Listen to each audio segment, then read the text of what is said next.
Constant और permanent यानी स्थिर गैसें जैसे हैं, और कौन सी आपकी वेरिएबल गैसें हैं। स्थिर गैसें वो गैसें होती है जिनके अनुपात और प्रतिशत, इसमें जो अनुपात है ना, अनुपात और प्रतिशत में ऊंचाई के अनुसार है ना, ऊंचाई के अनुसार, या हम यूं कहें कि 60-80 किलोमीटर की ऊंचाई के अनुसार उसमें कोई परिवर्तन नहीं आता, ठीक है। तो उनको कांस्टेंट परमानेंट गैसेस कहते हैं। यानी वायुमंडल में धरातल से 80 किलोमीटर की ऊंचाई जाने में जिन गैसों के अनुपात और परसेंटेज में कोई अंतर नहीं आता है, तो है ना, सेम रहती है, स्थिर रहती है, उसको क्या कहते हैं, उसको कांस्टेंट और परमानेंट गैसेस कहते हैं, ठीक है। Their purpose remains constant to altitude of 80 kilometre, ठीक है। और इसमें प्रमुख रूप से 3 गैसें हैं आपकी, नाइट्रोजन, ऑक्सीजन और आपकी आर्गन। ये 3 प्रमुख रूप से आपकी कांस्टेंट या क्या कहें परमानेंट गैसेस हैं। तो कांस्टेंट गैसेस में जो नाइट्रोजन है वो 8.1% सबसे ज्यादा जो वायुमंडल में जो गैस पाई जाती है वो 78.1%। नंबर 2 ऑक्सीजन है जो 20.9% है, और 0.9% आर्गन है, ठीक है। तो ये आपका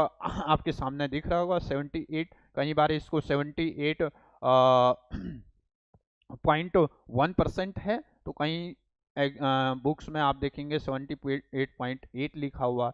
तो वो उस पे आपको मोटा माटी ये याद रखना है, आपका नाइट्रोजन 21%, हालांकि है 20.9%, जनरली देखते हैं कि 21%। तो अगर हम इन तीनों गैसों को मिला कर दे तो ये टोटल जो है 99.9% जो हमारे पूरे वायुमंडल की जो टोटल गैस हैं वो सिर्फ 3 गैसों का मिला हुआ है, ठीक है। तो इसमें एग्जाम बार पूछा जाता है कि बताइए 3 गैस कौन सी है, ठीक है, 3 गैसें कौन सी है।